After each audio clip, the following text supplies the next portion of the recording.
Fala pessoal, tudo bem? Pessoal, mais um vídeo aqui da nossa sériezinha sobre a farsa da Trindade, tá? Esse aqui é o esboço que eu estou atualizando, pessoal. Inclusive eu coloquei um versículo a mais naquela parte de perdoar os pecados, tá? É por isso que eu estou fazendo aos pouquinhos essa série, que eu estou atualizando esse esboço. Porque sempre tem um versículo, alguma coisa que a gente esquece, e depois eu vou lá e coloco, tá? Mas não é muito relevante, tá? É só um versículozinho que também corrobora com aquilo que eu falei de perdoar pecados, tá? É porque como já passou um outro tema, se eu for voltar aqui, eu vou me perder no esboço. Mas vamos lá, pessoal, vamos falar agora um pouco da afirmação triunicista e vocês vão ver a desonestidade da interpretação cristã, tá? Lembrando que, quem puder já dá um like aí no vídeo, pessoal, pause o vídeo, dá um likezinho, já comenta o que achou, comenta se gostou, se não gostou, ativa o bendito sininho, porque o YouTube está muito bugado, pessoal. E a única forma de quebrar esse bug do YouTube é com atividade, engajamento. Quanto mais vocês participam, comentam, dão like, compartilham o vídeo, isso aí ajuda a aumentar a atividade. O YouTube entende que as pessoas estão gostando do vídeo. E olha que esse aqui eu atualizei pra caramba, só um tema que ia dar menos de um minuto. Eu acabei fazendo uma baita exegese aqui de um texto, tá? Então dê um likezinho aí, comente o que vocês acharam, ative o bendito sininho, mostra lá pros seus amigos trinitarianos, tá bom? Lembrando que ainda tem mais pontos ainda da Trindade, tá? Cada vídeo vai ser um ponto diferente. Então vamos lá, a afirmação triunicista. Os triunicistas afirmam que Jesus é o próprio Deus, semelhante aos sabelianos, que era um grupo lá daquelas seitas cristãs originárias. Crucificaram o próprio Pai na cruz no Golgotha, né, que é o Morro da Caveira lá em Jerusalém. Isso aqui é bizarro demais, né, pessoal? Um Deus que é morto pelas suas próprias criaturas, né? Aí não é um Deus, né? Imagina um Deus todo-poderoso. O cara cria o universo, o buraco negro, cria sóis e depois é morto por essas formiguinhas humanas aqui na Terra. E fazem-no nascer de uma mulher. Isso aqui é o absurdo dos absurdos. Mas vamos lá. Ele se baseia em Zacarias 12. Ó. No versículo 4, né, começa: naquele dia, diz o Senhor, tal, não sei o que. E aí no versículo 10 fala assim: ó, mas sobre a casa de Davi e sobre os habitantes de Jerusalém derramarei o espírito de graça e de súplicas, e olharão para mim, a quem transpassaram, e prantearão sobre ele, como quem pranteia um filho unigênito, e chorarão amargamente por ele, como se chora amargamente pelo primogênito. Então eles pegam esse versículo aqui, pessoal, principalmente esse trecho aqui, ó, olharão para mim a quem transpassaram, para dizer que Jesus é o próprio Deus. Aqui, amadinho, Deus está falando que olharão para mim, para Deus, a quem eles transpassaram. Aí eu pergunto, podem mortais transpassar um Deus? Esse Deus já não destrói o Satanás, né, que é o arqui-inimigo dele, deixa corromper toda a sua criação. E esse Deus seria tão fraco ao ponto de ser transpassado pelas suas criaturas? Ser morto por elas? Rapaz, isso é blasfêmia ao quadrado, sabe, essa visão cristã. Por isso que eu falo com todo respeito, sabe, eu não quero ser desrespeitoso, mas a religião cristã é a mais blasfêmica que existe. Tem gente que acredita mesmo nisso, que aqui Deus está falando dele e que as pessoas transpassariam o próprio Deus. Inclusive Marcião de Sinop, né, foi ele que criou aquele termo chamado deicídio, assassinos de Deus. Olha que absurdo, como é que homens podem assassinar um Deus? Se Deus pode ser assassinado é porque ele não é um Deus poderoso, né, pessoal? Mas enfim, então eles acham que aqui na cruz Zacarias está falando disso, que já as pessoas olhariam para Jesus, que seria o próprio Deus. Eles afirmam que o Eterno é o próprio traspassado, apoiados nos versos anteriores ao verso 10. Mas a palavra de Deus, assim como os profetas, utiliza a primeira pessoa igualmente. E quando a própria palavra expressa olharão para mim, eles acreditam que se trata do próprio Eterno. Só que desconsideram o resto do versículo, pois a vontade de querer acreditar no triunicismo é maior do que o bom senso. Rejeitam a continuação do texto que diz, ó, e pranteá-lo-ão sobre ele. Aqui, ó, terceira pessoa de singular, ele. Como quem pranteia um filho unigênito, e chorarão amargamente por quem? Por ele. É a terceira pessoa de singular. Como se chora amargamente pelo primogênito. Agora, o mesmo verso 10 se refere a uma terceira pessoa, ele. Pranteá-lo-ão sobre ele. Chorarão por ele. E aí, como é que fica? Aí Deus está se separando de Deus? Porque aqui já está na terceira pessoa. O que acontece é o seguinte, pessoal, é que na Bíblia hebraica, quando se refere ao povo hebreu, é comum se misturar o singular e o plural, como por exemplo aqui o oráculo de Isaías 53. Eu já tenho um vídeo aqui completo mostrando ponto a ponto no hebraico, tá? Isaías 53, não é Jesus, tá? Os que vierem falar que é Jesus, mas aqui é um belo exemplo disso, ó, que ele mistura o singular e o plural, ó. Mas ele, o servo sofredor, foi ferido por causa das nossas transgressões, no plural. Que transgressões eram essas? As transgressões do povo hebreu, que a gente vê lá nos profetas. Idolatria, culto a altos deuses, etc. Então, por causa dessas transgressões, o servo foi ferido.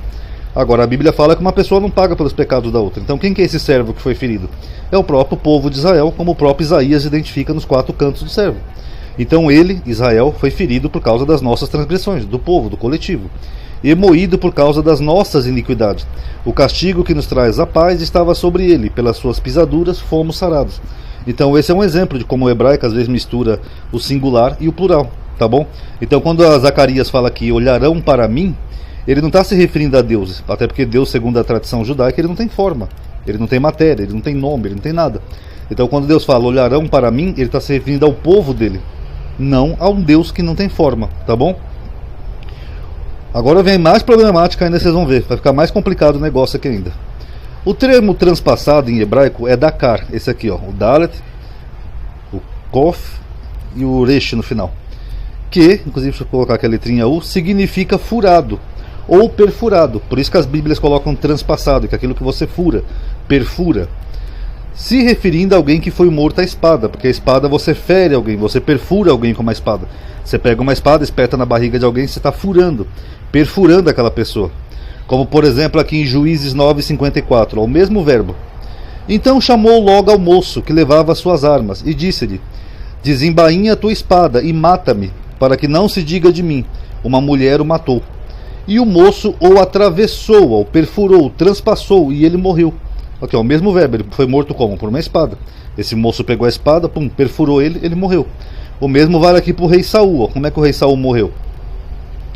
Então disse Saul ao seu pajem de armas: arranca a tua espada e atravessa-me com ela, aqui, ó, atravessa-me, perfura-me, fura-me, transpassa-me. É o mesmo verbo, perfurar, transpassar, furar, para que porventura não venham esses incircuncisos e me atravessem, o mesmo verbo de novo, e escarneçam de mim. Porém o seu pajem de armas não quis, porque temia muito. Então Saul tomou a espada e se lançou sobre ela. Como é que o rei Saul morreu? Ele morreu transpassado por uma espada. Uma espada perfurou o corpo dele, ele morreu. Ele foi transpassado, perfurado, furado. Aí fica a pergunta: Jesus foi morto à espada? Onde é que está o registro disso? Porque se eu pegar ali a profecia de Zacarias, olharão para mim a quem transpassaram, então eu tenho que ter no mínimo um registro de que Jesus não morreu na cruz, de que Jesus morreu à espada, que nem o rei Saul, que nem aquele personagem ali de Juízes, que alguém pegou a espada, foi lá e matou Jesus à espada. Cadê o registro que Jesus foi morto à espada, foi transpassado? Tem? Se tiverem, coloca aí, porque que eu saiba, Jesus morreu de crucificação, não de espada. Só aí vocês veem a desonestidade dessas pessoas, de pegar um versículo fora do contexto e aplicar a Jesus. E aí depois vem gente no meu canal falar: texto sem contexto é pretexto para heresia. Olha o que o Novo Testamento faz. Segundo, por que o verbo transpassar está no plural? Transpassar a Trindade inteira?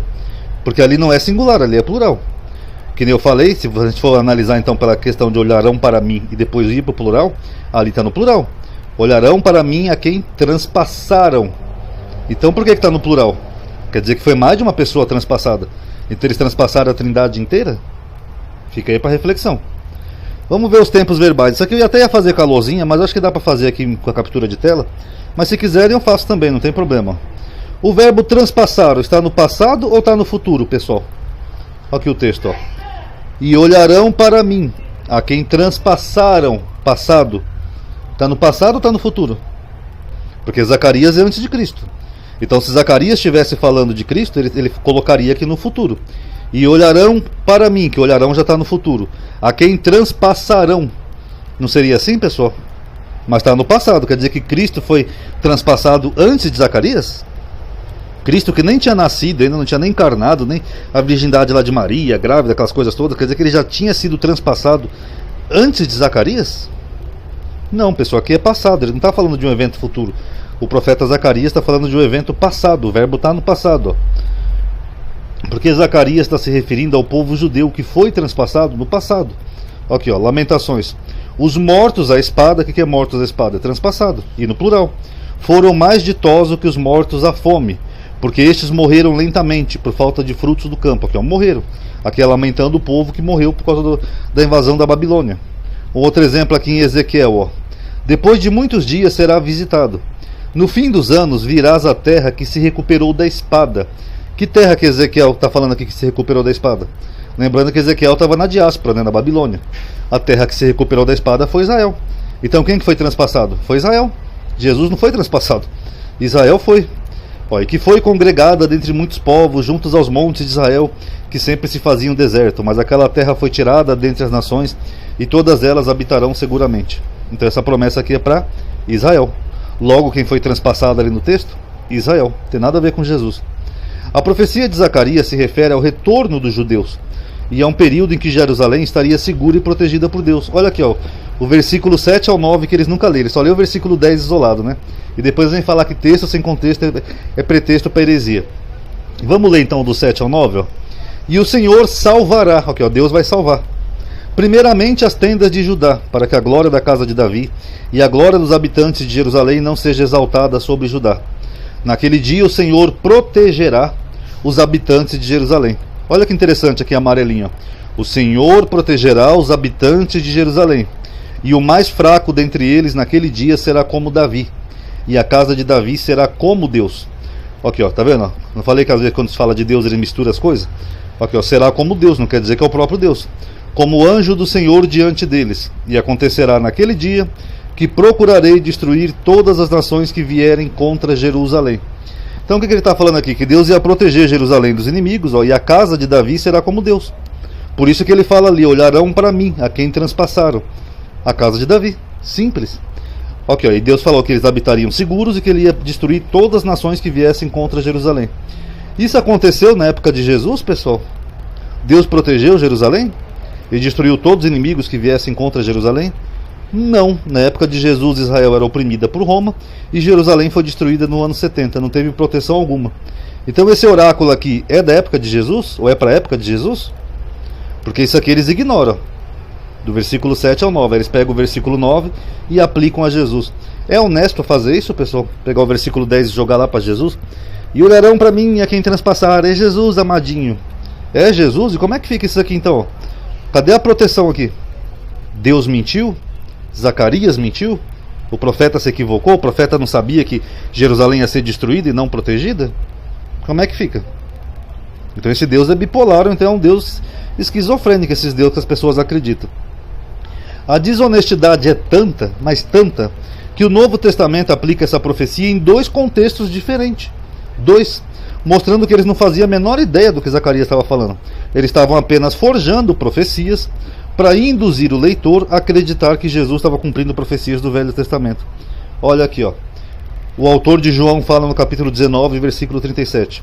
E outra vez diz a Escritura, verão aquele que transpassaram. Tá vendo? É que na cruz que se cumpre a profecia, amadinho. Já em Apocalipse ele diz o oposto. Eis que vem com as nuvens, e todo olho verá, até mesmo os que transpassaram. E todas as tribos da terra se lamentarão sobre ele, amém. Aqui ele está dizendo que vai acontecer no Apocalipse. Aqui ele diz que aconteceu na cruz. Que mostra o quê? Que eles não tinham a menor ideia do entendimento das profecias do Velho Testamento. Eles só pegavam versículos isolados e aplicavam a Jesus para enganar o leitor, para o leitor pensar que Jesus estava cumprindo profecia. A profecia de Zacarias se refere ao período pós-Babilônia, onde os judeus gozavam uma relativa paz sob o domínio persa. Então quando os judeus voltam da Babilônia, lá com Zorobabel, etc., eles têm um período de paz. Essa é a profecia de Zacarias e o cumprimento é ali. É só você ver os capítulos anteriores, que ele fala de Alexandre o Grande e tal, não sei o que, depois vem um período de paz. Por isso Deus diz, olharão para mim, o Deus que tirou o povo do cativeiro. Eles vão olhar para Deus. A quem transpassaram? Quem que foi transpassado? O povo judeu. E prantearão sobre ele, os judeus. Tem alguma coisa a ver com Jesus, pessoal, aqui? Olharão para mim, por Deus de Israel, aquele Deus que libertou o povo deles. A quem transpassaram? Os judeus. E prantearão sobre ele, os judeus. Não tem nada a ver com Jesus. Jesus foi morto a espada, por acaso? Jesus, por acaso, protegeu o seu povo aqui, como diz, Jerusalém habitando segura, destruiu os inimigos que vieram contra Jerusalém? Não, pessoal, não tem absolutamente nada a ver com Jesus. Isso aqui é um transpassado. E está no plural, é o povo que foi transpassado, o povo que se recuperou da espada. Não tem nada a ver com Jesus, é só uma desonestidade dos cristãos e do Novo Testamento, é claro. Então tá aí, galerinha, quem gostou, dá um like aí no vídeo, tá? Eu sei que é chato estar pedindo em todo vídeo, mas ajuda, mais hoje que é o último dia do mês. Dê um like aí no vídeo, isso vai ajudar a aumentar a atividade e alcance, tá bom? Obrigado por ter assistido, paz a todos.